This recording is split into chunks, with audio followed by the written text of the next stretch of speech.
Once upon a time, there was a man named Jack Gilbert, who was not related to me, unfortunately for me. Jack Gilbert was a great poet, but if you've never heard of him, don't worry about it. It's not your fault. He never much cared about being known. But I knew about him, and I loved him dearly from a respectful distance, so let me tell you about him. Jack Gilbert was born in Pittsburgh in 1925 and grew up in the midst of that city's smoke, noise, and industry. He worked in factories and steel mills as a young man, but was called from an early age to write poetry. He answered the call without hesitation. He became a poet the way other men become monks, as a devotional practice, as an act of love, and as a lifelong commitment to the search for grace and transcendence. I think this is probably a very good way to become a poet, or to become anything, really, that calls to your heart and brings you to life. Jack could have been famous, but he wasn't into it. He had the talent and the charisma for fame, but he never had the interest. His first collection, published in 1962, won the prestigious Yale Younger Poets Prize and was nominated for the Pulitzer. What's more, he won over audiences as well as critics, which is not an easy feat for a poet in the modern world. There was something about him that drew people in and kept them captivated. He was handsome, passionate, sexy, brilliant on stage. He was a magnet for women and an idol for men. He was photographed for Vogue looking gorgeous and romantic. People were crazy about him. He could have been a rock star.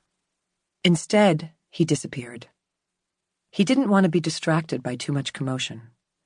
Later in life, he reported that he had found his fame boring, not because it was immoral or corrupting, but simply because it was exactly the same thing every day. He was looking for something richer, more textured, more varied. So he dropped out. He went to live in Europe and stayed there for 20 years. He lived for a while in Italy, a while in Denmark, but mostly he lived in a shepherd's hut on a mountaintop in Greece.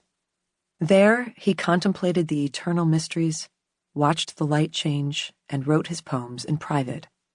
He had his love stories, his obstacles, his victories. He was happy. He got by somehow, making a living here and there.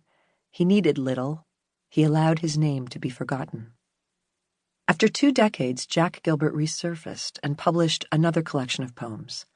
Again, the literary world fell in love with him. Again, he could have been famous. Again, he disappeared, this time for a decade. This would be his pattern always: isolation, followed by the publication of something sublime, followed by more isolation. He was like a rare orchid with blooms separated by many years. He never promoted himself in the least. In one of the few interviews he ever gave, Gilbert was asked how he thought his detachment from the publishing world had affected his career. He laughed and said, "I suppose it's been fatal." The only reason I ever heard of Jack Gilbert was that quite late in his life he returned to America and, for motives I will never know, took a temporary teaching position in the creative writing department at the University of Tennessee, Knoxville. The following year, 2005, it happened that I took exactly the same job. Around campus, they started jokingly calling the position the Gilbert Chair.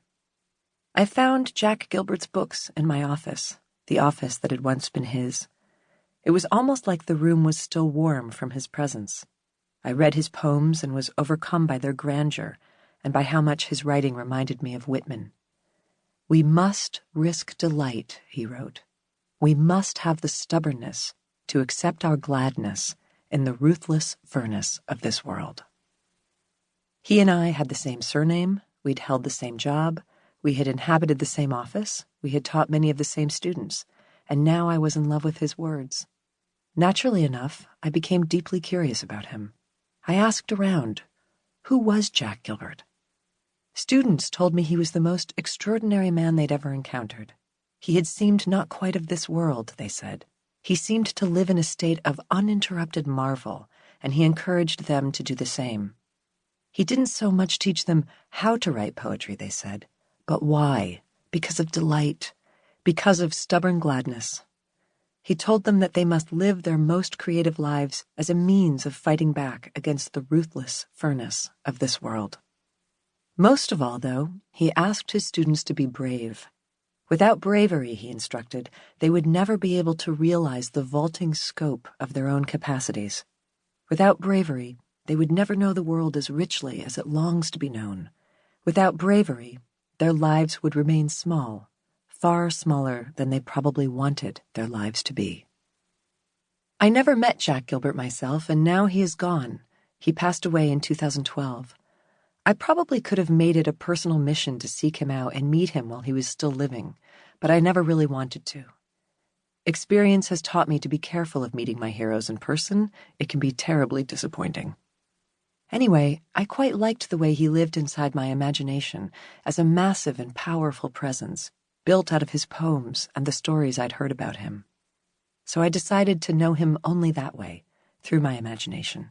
And that's where he remains for me to this day, still alive inside me, completely internalized, almost as though I'd dreamed him up. But I will never forget what the real Jack Gilbert told somebody else, an actual flesh and blood person, a shy University of Tennessee student. This young woman recounted to me that one afternoon, after his poetry class, Jack had taken her aside.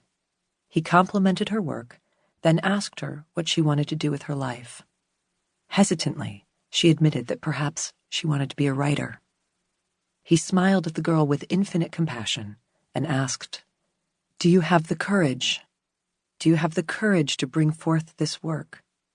The treasures that are hidden inside you are hoping you will say yes."